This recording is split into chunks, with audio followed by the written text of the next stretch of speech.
Hello बच्चों, आज हम some basic concept of chemistry लेंगे। चालू चालू।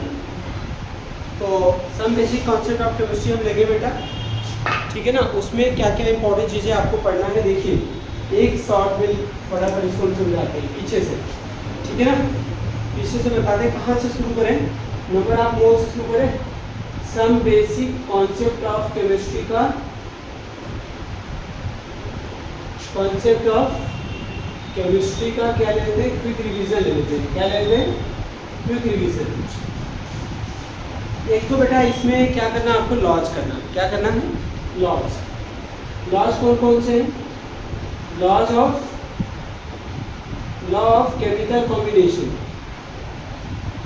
Law of chemical combination, law of chemical combination. इसमें सबसे पहला कौन सा है, लॉ ऑफ मास एक्शन। ये पता है आपको,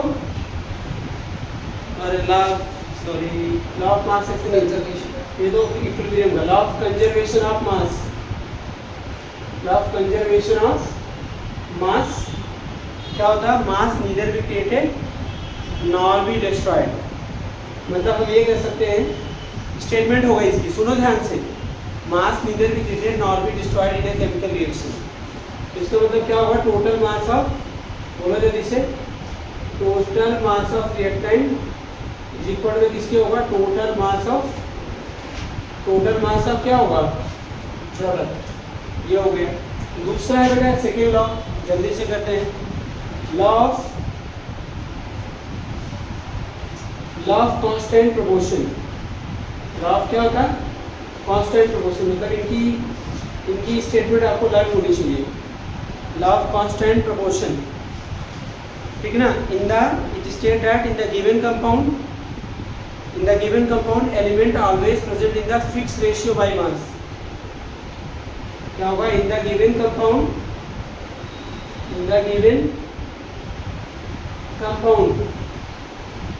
element always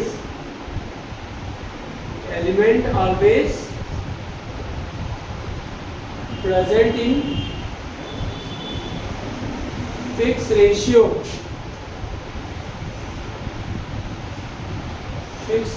by mass। किसी भी कंपाउंड में एलिमेंट हमेशा क्या होते हैं बेटा, फिक्स रेशियो में होते हैं।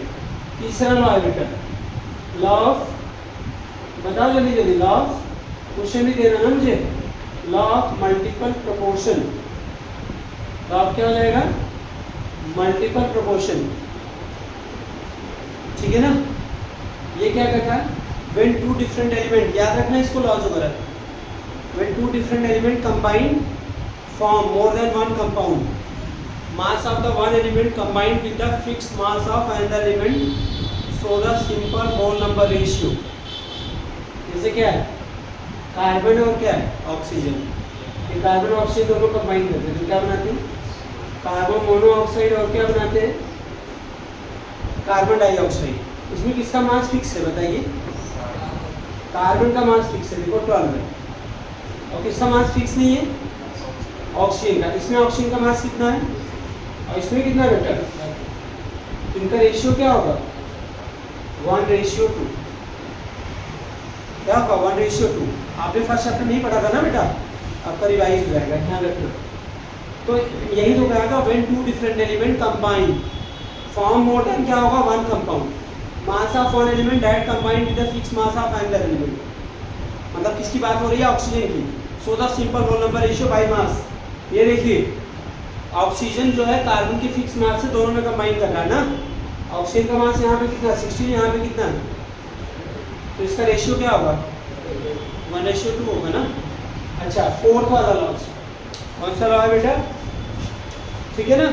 आरएस में इसे लिखते रहो, ये आपको याद करना है। लॉज एग्जाम में आते हैं, फिर से लिख लो, मतलब लॉज के नेम लिख लो, लॉज करना है, लॉज एग्जाम में आते हैं, लॉज करना है, लिख लेना इसे। ये इनके नेम लिखो, नोट्स तो ऑलरेडी मैंने बनवा रखा ना, बस उसमें जाके पढ़ना, क्यों नेम लिखते रहो। हाँ, और आप तो लिखते रहो जो आपको समझ में आए, जितना बताऊँ। डी फोर्थ है बेटा, फोर्थ क्या है, Gay Lussac's law of a gaseous, Gay Lussac's law of gaseous volume. ये क्या था, when gases combine are produced in chemical reaction, when gases combine are produced in chemical reaction they do so simple whole number ratio by volume। जैसे ये देखिए H2 plus क्या है O2, तो क्या होगा 2H2O, यहाँ पे क्या होगा 2 वॉल्यूम और यहाँ पे क्या है 1 वॉल्यूम। लेट ये कितना बन रहा है बेटा 2 वॉल्यूम। यहाँ पे कंबाइनिंग गैसेस, ये गैस है ना, हाइड्रोजन गैस है, ऑक्सीजन भी क्या है गैस है, वाटर भी क्या है यहाँ पे गैस है। तो कंबाइनिंग गैस, वाटर वैसे लिक्विड होता है लेकिन वाटर वेपर के फॉर्म में भी होता है, ठीक है ना। पहले अगर कंडेंस करोगे तो लिक्विड बदल जाएगा, है कि नहीं बात सुनिए। तो हमने ये गै-लुसाक्स ने ये बताया when gases combine are produced in a chemical reaction they do so simple whole number ratio by volume. यहाँ पे हाइड्रोजन का कितना वॉल्यूम है 2 वॉल्यूम है और ऑक्सीजन का कितना वॉल्यूम बेटा 1 वॉल्यूम है। तो इसका रेशियो क्या हुआ हाइड्रोजन ऑक्सीजन का 2:1, एक सिंपल होल नंबर रेशियो है कि नहीं है। हाँ, उसके बाद बेटा 5वां एवोगैड्रो लॉ। आपके एग्जाम में इस पे ज़्यादा स्टेटमेंट पूछी जा सकती है। बस आपके होम एग्जाम जब होगा तो क्या पूछा जाएगा बेटा, स्टेटमेंट पूछा जाएगा। एवोगैड्रो लॉ, एवोगैड्रो लॉ में क्या है, at constant temperature and pressure, क्योंकि मैं ये सोच रहा हूँ ना जितनी जल्दी ये थोड़ा सा रिव्यू करा के क्वेश्चंस कराऊँ आपको एनसीईआरटी, समझ आएगी नहीं बात, तो ज़्यादा बेटर रहेगा। At constant temperature and pressure, at constant temperature and pressure equal volume of gases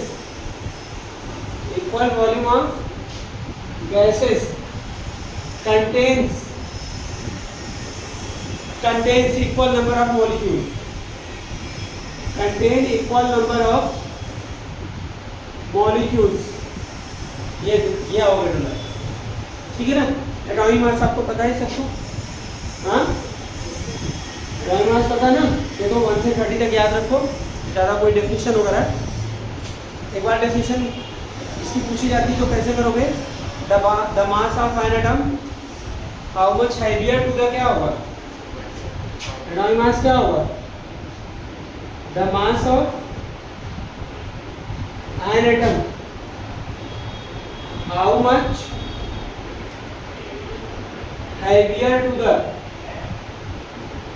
1/12 of carbon 12 isotopes और एटॉमिक मास, इसकी डेफिनेशन है, ठीक है ना। वैसे कम पूछा जाता है। यूनिट इसकी क्या बेटा यू या क्या बोलते हैं AMU। यू को मतलब क्या होगा यूनिफाइड मास, एमयू का मतलब क्या होगा एटॉमिक मास यूनिट, क्या होगा एटॉमिक मास यूनिट। अगर सुनी नहीं है ये हो गया।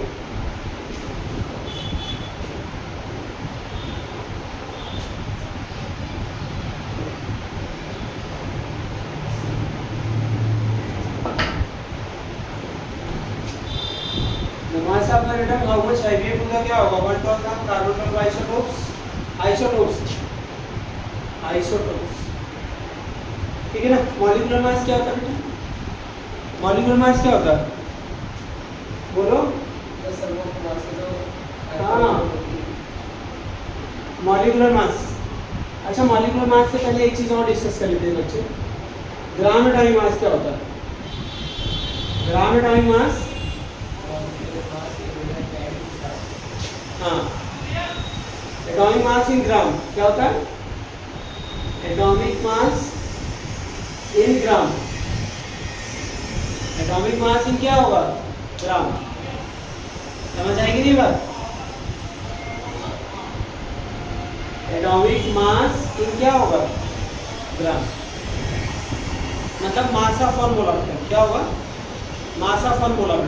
जैसे हाइड्रोजन का सुनो, यहाँ पे एग्जांपल दूं मैं आपको, जैसे हाइड्रोजन का मास कितना बोलो एटॉमिक मास ऑफ हाइड्रोजन क्या है?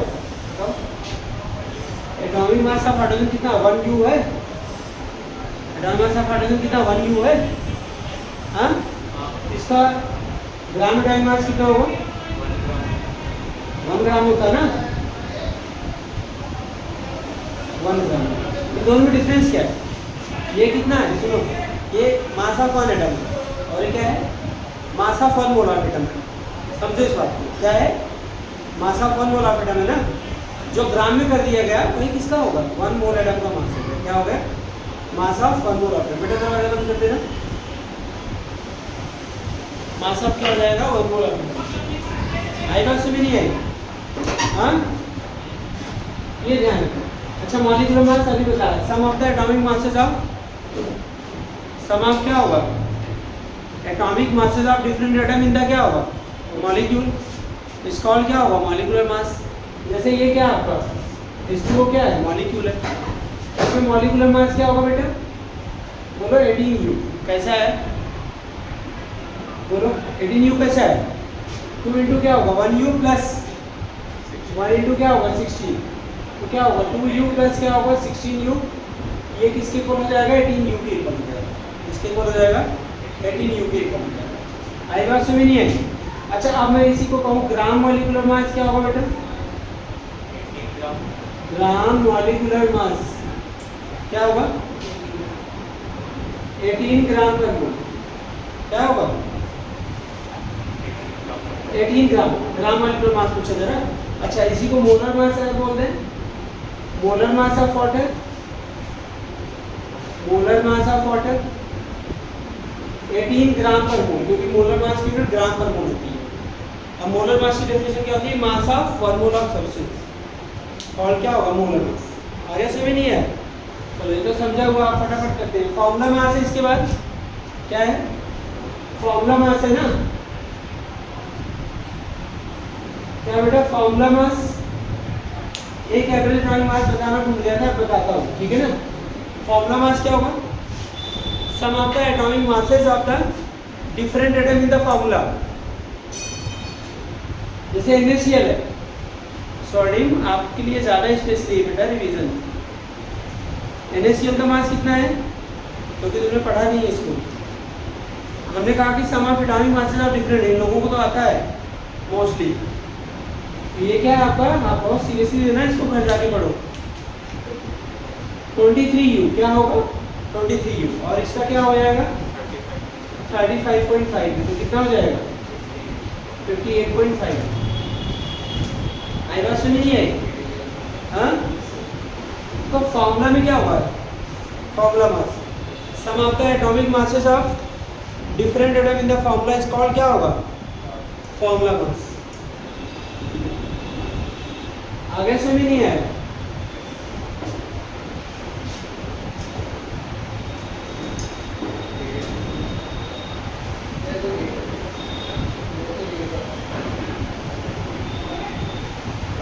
अच्छा, एक चीज और सुन लो बेटा, बोलो नहीं, क्वाइट प्लीज। अब एक चीज ये देख लो आप, मैंने कहा था एवरेज एटॉमिक मास। बेटा एवरेज एटॉमिक मास पे क्वेश्चन आ सकता है और आपके एनसीईआरटी में दिया भी। सुनो, average atomic mass. Average atomic mass का फॉर्मूला क्या है बेटा? क्या फॉर्मूला याद है? Sigma percentage mass of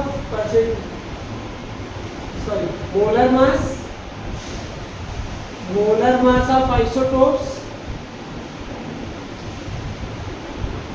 molar mass का क्या होगा? आइसोटोप्स इनटू क्या होगा?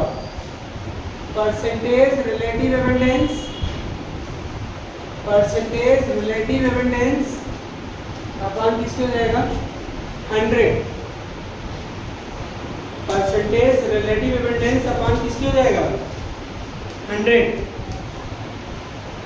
इस पर एक क्वेश्चन एनसीईआरटी के देना बेटा, एनसीईआरटी क्वेश्चन करा देना साथ के साथ। टॉपिक भी कराते रहेंगे, क्वेश्चन भी कराते रहेंगे। क्वेश्चन लिखे एनसीईआरटी का, कौन सा है ये? एनसीईआरटी एक्सरसाइज का question number 1.9। Calculate the atomic mass average of chlorine. Question क्या है बेटा? कैलकुलेट एटॉमिक मास, ब्रैकेट में क्या लिखा गया? एवरेज ऑफ किसका? क्लोरीन। ये क्वेश्चन है आपका question number 1.9 of chlorine from the data given. Data जो दिया हुआ आपको Cl35 और Cl37। परसेंटेज एबंडेंस क्या होगा इसका? 75.77 और मोलर मास कितना होगा? ये परसेंटेज रिलेटिव, ये आइसोटोप्स है, ये परसेंटेज रिलेटिव एबंडेंस है। मतलब क्या होता है? परसेंट, कितना परसेंट आपके एटमॉस्फेयर में प्रेजेंट है वो दिया रहेगा। और ये क्या आपका मोलर मास है। क्या बच्चे? मोलर मास, ठीक है ना? मोलर मास, इसका मोलर मास कितना बच्चे? 34.97 लिख लेते हैं। 9689 है तो हमने अप्रॉक्सीमेट ले लिया। ये क्या आपका 24.23, इसका मोलर मास क्या है? 36.96 है। ये दिया हुआ। तो बेटा इसको सॉल्व कैसे करोगे बताओ? एवरेज एटॉमिक मास कैसे निकालोगे? Average atomic mass equal to molar mass of isotopes. बोलो बेटा, पहले वाले का मोलर मास कितना है? मोलर मास कितना है? 34.97। इसका परसेंटेज एबंडेंस कितना है? 75.77 प्लस सिग्मा का मतलब क्या होता है बेटा? सम। समझ नहीं बात? ये क्या होगा? ये आपका फिर दूसरे वाले आइसोटोप्स का मोलर मास, जितने भी आइसोटोप दिए रहेंगे ऐसे करना आपको। 24 पॉइंट क्या होगा? 23 इंटू क्या हो जाएगा बेटा? 36.96 divided by 100 divided by 100।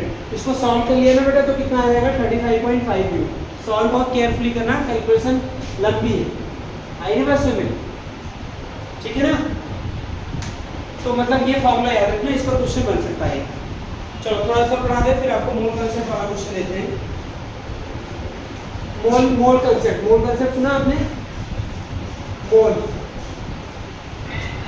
Concept के अकॉर्डिंग आपको नंबर ऑफ मोल्स वगैरह निकालना होता है। क्या निकालना होता है? Number of moles. बेटा नंबर ऑफ मोल्स कैसे निकालते हैं? n इक्वल टू बताइए क्या होगा? फॉर्मूला नंबर 1 गिवन मास अपन मोलर मास, एक फॉर्मूला ये, और वाइडली यही यूज हो रहा है। दूसरा कौन सा फॉर्मूला है बेटा? नंबर ऑफ पार्टिकल्स अपन किसके हो जाएगा? ऑवोगाड्रो नंबर ऑफ पार्टिकल्स अपन किसके हो जाएगा? ऑवोगाड्रो नंबर।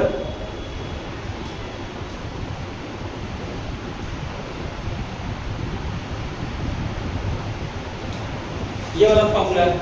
और तो आपके बोर्ड लेवल पे तो नहीं यूज हो, और भी है। तीसरा फॉर्मूला याद करो, number of moles volume of gas. आई क्या है? ये बहुत कम यूज होता है आपके बोर्ड लेवल पे, बोर्ड एग्जाम लेवल पे। ये कॉम्पिटिटिव एग्जाम पर होता है। ये नंबर ऑफ मोल्स है, ठीक है ना? अच्छा सुनो, जैसे कोई इंफॉर्मेशन है बेटा, CH4 है, समझो 1 मोल CH4 है, तो क्या इंफॉर्मेशन दे रहा है बताओ?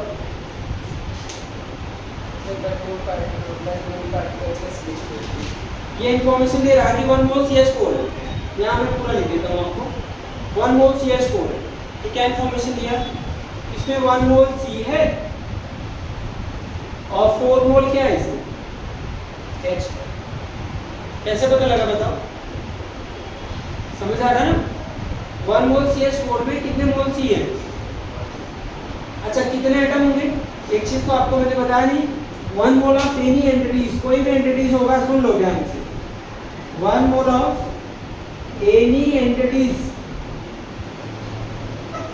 इज इक्वल टू किसकी होगा बताइए, 6.02 into 10 की पावर 23 एंटिटीज।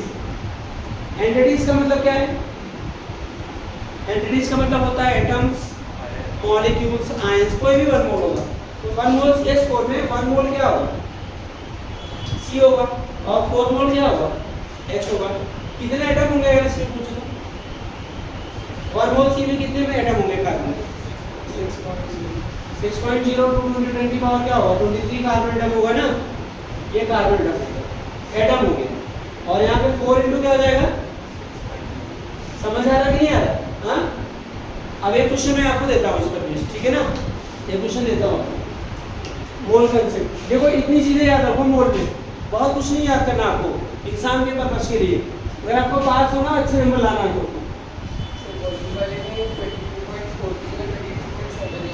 7 देखो, वैसे 22 पॉइंट एग्जैक्टली 7 होगा, लेकिन 22.4 ले लेते हैं सिंपल कैलकुलेशन से, ठीक है ना। लिख लिया था कि नहीं लिख लिया था? चलो अब एक क्वेश्चन है आपका एनसीईआरटी का, क्वेश्चन नंबर 1.10। मुझे करके फटाफट बताइए, मेरे साथ, मेरे से पहले करना जब तक मैं क्वेश्चन लिखूंगा। एनसीईआरटी एक्सरसाइज 1.10 इंपॉर्टेंट क्वेश्चन है। कैसे करना है, इस समय सबके आपके एग्जाम आ रहे हैं, तो सभी ये क्वेश्चंस करके जाइए, आपके लिए बहुत बेनिफिशियल है। 1.10 क्वेश्चन आपके एग्जाम में आ सकता है 3 मार्क्स का। क्वेश्चन बेटा है, इन 3 मोल्स ऑफ क्या है, इथेन, कैलकुलेट द फॉलोइंग, निकालिए बेटा इनको, कैलकुलेट द फॉलोइंग। और मैं ना टॉपिक वाइज आपको क्वेश्चन में कराता जा रहा हूँ। नंबर 1 है बेटा, सुनो ध्यान से, number of moles of carbon atom, number of moles of क्या होगा, carbon atom, number of moles of क्या होगा, कार्बन एटम। नंबर दूसरा, number of moles of hydrogen atom, number of moles of hydrogen atom. और क्या पूछा जा रहा है बेटा, number of molecules of ethane, number of molecules of ethane.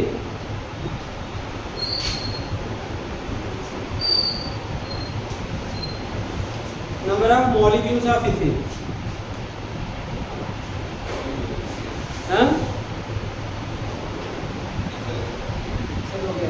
हो गया। चलो मैं आंसर बता रहा हूँ, वेरी गुड। 1 मोल क्या है, 3 मोल है ना, सुनो 3 मोल C2H6 है। इसमें पूछा कि number of moles of carbon, देखो 3 2 जा कितना मोल होगा, 6 मोल कार्बन एटम, 6 मोल क्या होगा, कार्बन एटम। फिर कितना मोल हाइड्रोजन एटम होगा, 18 mole hydrogen atom. Number of moles ही तो पूछा जा रहा था। अच्छा बेटा ये बताओ, number of molecules of ethane, मतलब इथेन कौन सा है, यही तो है इथेन। तो 1 मोल इथेन, 1 मोल C2H6 कितने मॉलिक्यूल होगा बताओ, 10 की पावर 23 मॉलिक्यूल्स। इथेन कितने मॉलिक्यूल्स हैं, कितने मोल्स हैं, जरा देखो यहाँ पे 3 मोल्स है। तो 3 मोल्स में क्या होगा, 3 मोल C2H6 क्या होगा जरा बताओ, 3 इंटू 6.02 इंटू 10 की पावर क्या होगा, 23 इथेन मॉलिक्यूल, 23 इथेन मॉलिक्यूल। आई बात समझ, नहीं आई? आगे जा, क्वेश्चन सॉल्व हुआ। अगला क्वेश्चन मोल कॉन्सेप्ट पर, एनसीईआरटी का क्वेश्चन नंबर है, सुनो एनसीईआरटी का क्वेश्चन नंबर 1.33, क्वेश्चन नंबर 1.33 जो मोल कॉन्सेप्ट पर बेस्ड है आपके डायरेक्टली।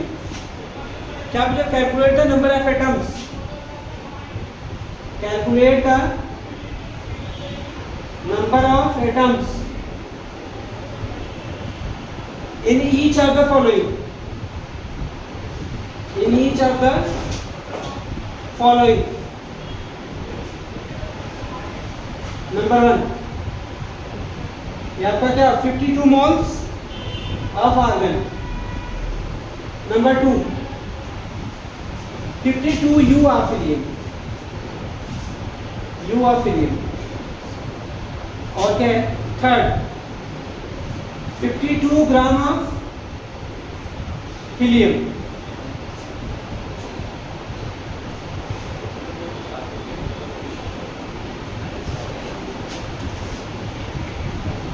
ध्यान से देना बेटा, ध्यान से। चलो पहले का आंसर 52 मोल ऑफ आर्गन, कितने एटम हो गया आर्गन के? एटम पूछा है ना, क्वेश्चन ध्यान से पढ़ो। नंबर ऑफ एटम तो बताओ 1 मोल आर्गन एटम, बताओ कितने एटम होंगे? हाँ 52 times 6.022 कितना एटम होगा ना बेटा? तो 52 मोल कितने होंगे? 52 मोल आर्गन में कितने होंगे बेटा? 52 से मल्टीप्लाई करते हैं ना। समझ आ रहा है कि नहीं आ रहा बताओ? ऐसे करना बहुत आसान है, बस समझना है। अब यहाँ पे समझो बेटा, ये ग्राम में नहीं, देखो ये ग्राम में दिया होता तो मोल निकाल लेते हैं, ये किस में दिया है? यू में निकाल लेते। तो इसके हीलियम के मोलर मास से क्या कर दो, डिवाइड कर दो, नंबर ऑफ एटम आ जाएगा। समझ आएगी नहीं बात? तो यहाँ पे सेकंड देखो 52 you of helium, 52 you of क्या होगा हीलियम, तो नंबर ऑफ एटम क्या होगा इसमें? नंबर ऑफ एटम्स, एक हीलियम का मास कितना होता है? 4u होता है। 52 अपन क्या होगा? 4u। बेटा मैथ्स देख करके पढ़ते हैं, सॉल्व करते हैं। तुम तो सो रही हो बैठ के, झूठ झूठ के गिरे में आंसर दिख रहा है। ये होगा 13 मोल्स, 13 एटम्स, 30 एटम्स क्या होगा? 32। अच्छा थर्ड वाले का देखो 52 gram of helium, number of moles क्या होगा इसका? Number of moles given mass, यहाँ पे ग्राम में दिया होगा इसलिए गिवन मास हो गया। अब मोलर मास इसका कितना होता है हीलियम का? मोलर मास तो ग्राम में लेंगे ना, ग्राम पर मोल, 4 ग्राम पर मोल, तो क्या हो जाएगा 13 मोल्स। लेकिन आपको क्या निकालना है एटम, तो 1 मोल ऑफ हीलियम में कितने होंगे बोलो? 1 मोल ऑफ हीलियम कितना होगा? 6.022 into 10 की पावर 23 हीलियम एटम। समझ आ रहा कि नहीं आ रहा? हाँ नहीं आ रहा? तो 13 मोल क्या होगा? 13 मोल ऑफ हीलियम कितना होगा? 13 into 6.022 into 10 की पावर 23 हीलियम एटम। बेटा थर्ड वाले में कुछ नहीं है, हमें यहाँ पे थर्ड में क्या दिया हुआ था? 52 ग्राम ऑफ हीलियम दिया हुआ था, ग्राम में दिया हुआ था ना, तो इसको मोल निकालना पड़ेगा आपको। तो मोल का फॉर्मूला क्या होता है? Given mass upon molar mass. Helium का मोलर मास कितना होता है? 4 ग्राम पर मोल, इसलिए 52 डिवाइडेड बाय क्या कर दिया? 4, तो क्या आ गया? 13 मोल आ गया। तो 1 मोल हीलियम में कितने होते हैं? तो 13 मोल में क्या होगा? वेरी सिंपल, आई बस में नहीं आई। चलिए इसके बाद बेटा, इसके बाद है आपका स्टोइचियोमेट्री। क्या है स्टोइचियोमेट्री? स्टोइचियोमेट्री पढ़ाने से पहले एम्पिरिकल फार्मूला, मॉलिक्यूलर फार्मूला पढ़ा देते हैं, रिवाइज। एम्पिरिकल फार्मूला क्या होगा बताओ बच्चों? इसको फोकस करिए अच्छे से। Empirical formula and molecular formula, इनका रिलेशन। एक तो एग्जाम में आपकी इसकी डेफिनेशन आ सकती है, empirical formula, molecular formula. Empirical formula and molecular formula, NCERT के सारे एग्जांपल करना यहाँ से जाने के बाद। Molecular formula, empirical formula and molecular formula. Empirical formula क्या होता है? The formula which refers to the simplest whole number ratio of the different atom ना, जो ऐसा फार्मूला जो सिंपलेस्ट होल नंबर रेशियो को रिप्रेजेंट करता है। किसको रिप्रेजेंट करता है बेटा? और मॉलिक्यूलर फार्मूला क्या होता है? मॉलिक्यूलर फार्मूला क्या होता है? The formula which refers to the exact number of the atom present in the molecule. आई है बस में नहीं है बताओ? हाँ चलो इनके रिलेशन कर लेते हैं और फिर इनका फार्मूला निकालना आपको बता देते हैं। मतलब आपको क्या निकालना है? एटम का सिंपलेस्ट होल नंबर रेशियो निकालना है। क्या निकालना है? एटम का सिंपलेस्ट होल नंबर रेशियो निकालना, चाहे जैसे दिया रहेगा। एटम का क्या निकालना है? Simplest whole number ratio. तो पहले आप रिलेशन देख लो। आप molecular formula MF equal to N into क्या होगा? Empirical formula. इससे पहले molecular mass equal to N into क्या होगा? N into empirical mass. ये भी फॉर्मूलाज याद रखना। हाँ, अच्छा सुनो, ये दोनों फॉर्मूले यूटिलाइज होते हैं। अच्छा, एम्पिरिकल फार्मूला निकालते कैसे हैं? हमने कहा कि सिंपलेस्ट होल नंबर रेशियो निकाल लो, उसके लिए एक टेबल बना लो ना, ज़्यादा आसान रहेगी। पहले वैसे क्या निकालते हैं? सिंपलेस्ट होल नंबर रेशियो निकालने के लिए नंबर ऑफ मोल्स निकालते हैं। क्या निकालते हैं? फिर मोल्स रेशियो निकाल लेते हैं उनका। और जो मोल्स रेशियो होता है अगर सिंपलेस्ट होल नंबर में है तो कर लो, नहीं तो उसको क्या कर लो, किसी सुटेबल नंबर से मल्टीप्लाई करके उसको किसी में बदल लो सिंपलेस्ट। हमने क्या बताया? पहले मोल्स निकालो, फिर मोल्स का क्या निकालो? रेशियो निकालो। और मोल्स का रेशियो ही क्या होता है? अगर सिंपल होल नंबर में है तो क्या होगा? Empirical formula. अगर सिंपल होल नंबर में नहीं है तो क्या होगा?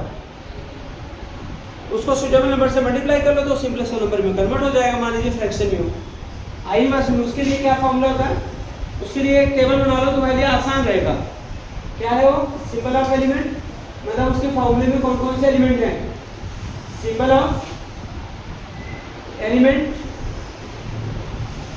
फिर सिंबल ऑफ एलिमेंट के बाद हाँ परसेंटेज मास,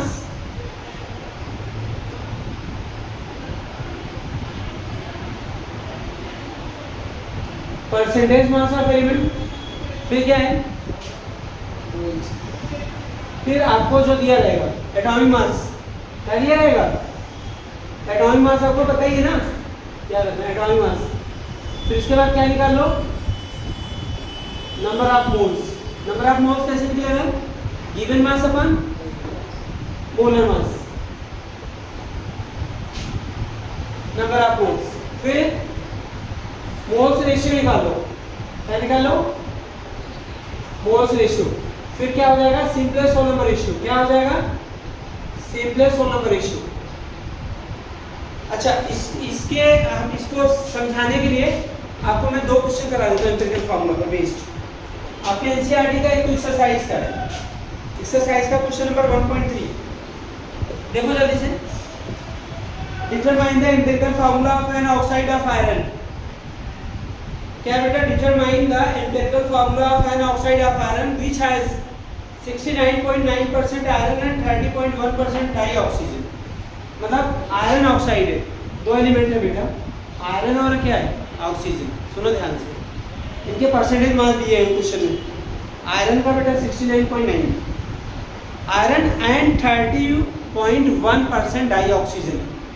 उसको आपको कंफ्यूज नहीं होना है, ये ऑक्सीजन कितना है, चाहे डाई ऑक्सीजन हो चाहे मोनो ऑक्सीजन हो, कैसा भी हो ऑक्सीजन का परसेंटेज नहीं। एटॉमिक मास आयरन का तो नहीं पता है, पेपर में दिया रहेगा आपको 56 है, और ऑक्सीजन का कितना होता है? 16। एटॉमिक मास ये था ना। तो नंबर ऑफ मोल्स, इसको क्या मान लेते हैं बेटा? Given mass. इसको क्या मान लेते हैं? Molar mass. Number of moles कैसे निकालते हैं? गिवन मास अपन मोलर मास। 69.9 अपन क्या हो जाएगा बेटा? 56। इसको सॉल्व किया तो कितना आ गया? 1.24 आ गया। और यहाँ पे 30.1 डिवाइडेड बाई क्या किया? 16। इसको डिवाइड किया तो बेटा 1 पॉइंट क्या आ गया? 86 आ गया। तो ये क्या? Simplest moles. अब इनके मोल्स का रेशियो निकालो। मोल्स रेशियो कैसे निकालते हैं? जो सबसे छोटा होता है उससे डिवाइड कर देते हैं, मोल्स का रेशियो आ जाएगा। तो 1.24 डिवाइड बाई 1.24 कितना आ गया? 1। और 1.86 डिवाइड बाई 1.24 तो कितना हो जाएगा? 1.5। इसको किससे मल्टीप्लाई कर दें? किसी टेबल नंबर से मल्टीप्लाई कर दें। क्या? 2 से मल्टीप्लाई कर दें। किससे मल्टीप्लाई करते हैं? 2 से मल्टीप्लाई करते हैं। तो 1 × 2, क्योंकि होल नंबर में बदल जाएगा। सिंपलेस्ट होल नंबर रेशियो ही एम्पिरिकल फार्मूला होगा। और इसका क्या होगा? 1.5 × 2 इक्वल टू क्या होगा? 3। तो फार्मूला क्या होगा? Fe2O3। फार्मूला क्या है? Fe2 क्या होगा? O3। समझ आए कि नहीं बात? क्लियर हो गया ना क्वेश्चन? ये क्वेश्चन कौन सा था? एक्सरसाइज का कौन सा क्वेश्चन था? 1.3 था एनसीईआरटी एक्सरसाइज का। डिटरमाइन द क्या है? आलस करोगे, मैं लिख देता हूँ यहाँ पे। ऑनलाइन वाले बच्चे बुक खोलने में आलस करेंगे। Determine the the empirical formula, empirical formula, empirical formula determine करिए of an oxide of iron which has क्या होगा 69.9% आयरन है एंड 30.1% क्या है डाईऑक्सीजन बाई मास, डाईऑक्सीजन बाई मास। यही तो क्वेश्चन है। अब एक क्वेश्चन और है, सुनो एक क्वेश्चन और आपको यहाँ लिख देता हूँ और इसी में सॉल्व कर देंगे। भी एग्जाम्पल है, ऊपर लिख देता हूँ, ऊपर लिख रखा ना इसे, यहाँ पर लिख देता हूँ। एम्पिरिकल फार्मूला का क्वेश्चन है, आ सकता है बेटा एग्जाम में एम्पिरिकल फार्मूला के क्वेश्चन। ये क्वेश्चन लिखना है कंपाउंड, यहाँ पे लिख दे रहा हूँ। ये एग्जाम्पल नंबर एनसीईआरटी का 1.2 है। आप एनसीईआरटी खोलेंगे उसका एग्जाम्पल नंबर 1.2 है। इसी मेथड से मैं बताऊंगा कैसे किया, इसलिए टेबल नहीं मिटाया। अ कंपाउंड, सुनो ध्यान से, a compound contains, a compound contains, ऐसे परसेंटेज मार्क्स दिया जाएगा बेटा। 4.07% हाइड्रोजन,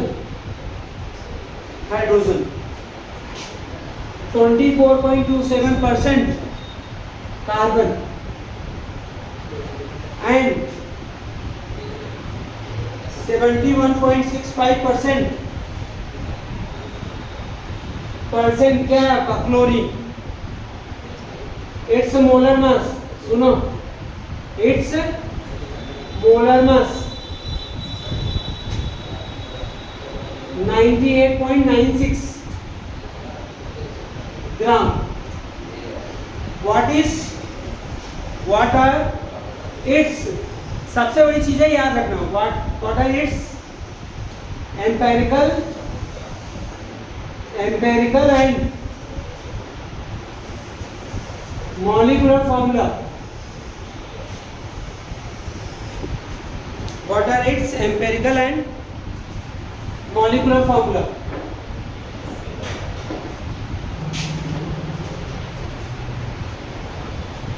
निकालिए। कौन कौन से एलिमेंट है बताओ, कौन कौन से एलिमेंट है इसमें?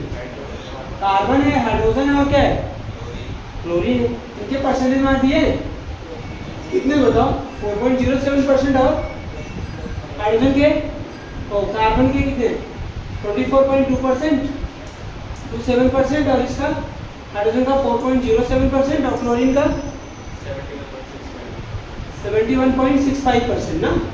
अच्छा, कार्बन का एटॉमिक मास कितना होता है? 12, हाइड्रोजन कितना होता है? 1 और क्लोरीन कितना होता है? 35.5। अब क्या करो, इनका नंबर आप बोल दो, क्या होगा? 24.27 डिवाइड बाई 12 तो कितना आ जाएगा? अच्छा, यहाँ 4.07 डिवाइड बाई 1 राइट, और यहाँ पे 71.65 डिवाइड बाई क्या हो जाएगा बेटा? तो कितना आ गया? इसका सिंपलेस्ट नंबर रेशियो निकालो बेटा, तो सबसे छोटा वाला उससे डिवाइड करो। 2.0202 कितना आ गया? 1। 4.07 डिवाइड बाई क्या होगा? हाँ,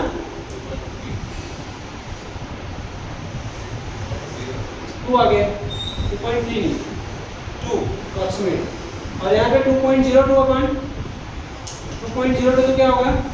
1। यही सिंपलेस्ट फोन नंबर रेशियो, यही एम्पिरिकल फॉर्मूला है। एम्पिरिकल फॉर्मूला क्या होगा? फोन नंबर पे है ना, सिंपलेस्ट फोन नंबर रेशियो ना, तो CH2OCl, this is the empirical formula. मतलब एक सी है, 2 हाइड्रोजन, एक सी है। आई बात समझ नहीं है? हाँ,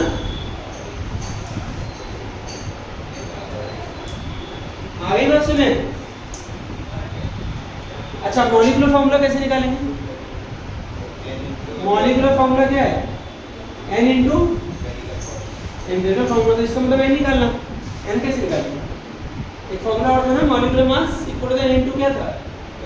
एम्पिरिकल मास। मॉलिक्यूलर मास कितना है?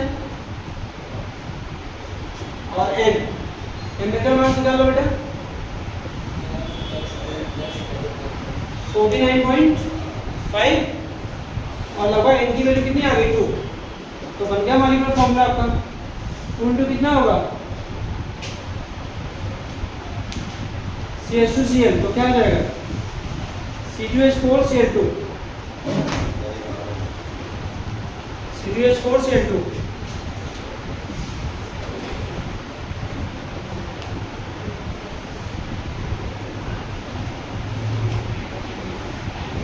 C2H4 क्या होगा Cl2, ऐसे में नहीं है हाँ। ये एम्पिरिकल फार्मूले के 2 क्वेश्चन करा दिए। आ जाओ बेटा स्टोइचियोमेट्री में, स्टोइचियोमेट्री करा देते हैं आपको। स्टोइचियोमेट्री में आपको सबसे पहले क्या करना बेटा, बैलेंस इक्वेशन रखना है। क्या रखना है, क्या लिखना है, one shot some basic concept of chemistry, ठीक है ना। हम क्या है स्टोइचियोमेट्री, स्टोइचियोमेट्री में क्या करते हैं बेटा, रिएक्टेंट या प्रोडक्ट के अमाउंट को क्या करते हैं, कैलकुलेट करते हैं। क्या कैलकुलेट करते हैं, रिएक्टेंट और प्रोडक्ट के अमाउंट को क्या करते हैं, कैलकुलेट करते हैं। समझ आएगी नहीं बात, हाँ। क्या निकालते हैं, रिएक्टेंट और प्रोडक्ट के अमाउंट को क्या करते हैं, कैलकुलेट करते हैं, ठीक है ना। स्टोइचियोमेट्री होती है। उसके लिए क्या चाहिए बताओ, बैलेंस इक्वेशन। क्या होना चाहिए, बैलेंस इक्वेशन। बैलेंस इक्वेशन, एक बैलेंस इक्वेशन बहुत सारी इंफॉर्मेशन देती है। क्या देती है, एक बैलेंस इक्वेशन बहुत सारी इंफॉर्मेशन देती है। जैसे देखो ये अमोनिया का फॉर्मेशन एक बैलेंस इक्वेशन है। क्या इंफॉर्मेशन दे रहा है बताओ, 1 मोल नाइट्रोजन कितने से कंबाइन करेगा, 3 मोल हाइड्रोजन से। ये एक मतलब फॉर्मूला बना देता है किसी चीज़ का, मतलब एक फैक्ट बना देगा कि 1 मोल नाइट्रोजन कितने मोल से रिएक्ट करेगा, 3 मोल हाइड्रोजन से। तो कितना मोल अमोनिया देगा, 2 मोल अमोनिया देगा। क्या देगा, 2 मोल अमोनिया देगा। बात समझ में आई कि नहीं आई।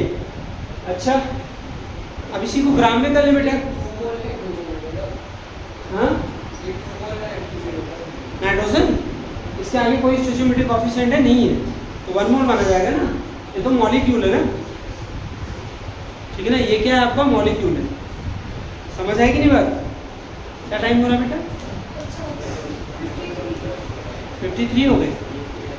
ये ध्यान रखना, 1 मोल नाइट्रोजन, 3 मोल क्या होगा हाइड्रोजन, 2 मोल क्या होगा अमोनिया। आई बात समझ। तो ये मैं इसको बता दूं फटाफट, इसको क्वेश्चन कैसे करेंगे। अच्छा इसको मास में करें, कितना मास होगा, 28 ग्राम नाइट्रोजन कितने से रिएक्ट करेगा बताओ, 6 ग्राम हाइड्रोजन से। तो कितना देगा बताओ, 34 ग्राम हाइड्रोजन देगा। कितना देगा, ये फिक्स है, ये फार्मूला मिल गया। अब आपको इसी में लिमिटिंग एजेंट फाइंड करना है। तो कल इसको थोड़ा सा और हम कराएंगे आपको, कल ना 3:30 से क्लास में। कब शुरू होगी, 3:30 से, ठीक है। यहाँ 28 ग्राम 6 ग्राम में क्या होगा। अब ये क्या होगा, दूसरा लेते हैं, दूसरी चीज़ में वॉल्यूम में क्या लेकर गैस है, तो 1 वॉल्यूम और ये क्या होगा 3 वॉल्यूम, और ये 2 वॉल्यूम अमोनिया बन गया ना। वॉल्यूम एसटीपी वाला एट एसटीपी 1 वॉल्यूम का कितना होगा 22.4 लीटर, और ये क्या होगा 3 इंटू कितना होगा 22.4 लीटर, और ये 2 इंटू कितना बनेगा 22.4 लीटर। नहीं है बात सुनिए, मास में वॉल्यूम में किसी भी रिलेशन कर सकते। ये तो स्टैंडर्ड हो गया। अब इसमें एक चीज़ मैं आपको बताऊँ, लिमिटिंग रीजन। लिमिटिंग रीजन की डेफिनेशन भी पूछी जाती है। क्या पूछी जाती है, लिमिटिंग रिएजेंट। ये क्या होता है लिमिटिंग रीजन, द रिएजेंट और reactant which get consumed first in chemical reaction. जो भी रिएक्टेंट या रिएजेंट पहले कंज्यूम हो जाता है केमिकल रिएक्शन, उसे क्या बोलते हैं, लिमिटिंग रीजन। और प्रोडक्ट की क्वांटिटी लिमिटिंग रीजन पर डिपेंड करती है। तो कल इसके बारे में हम आपको बताएंगे, ठीक है ना। आज बताएंगे।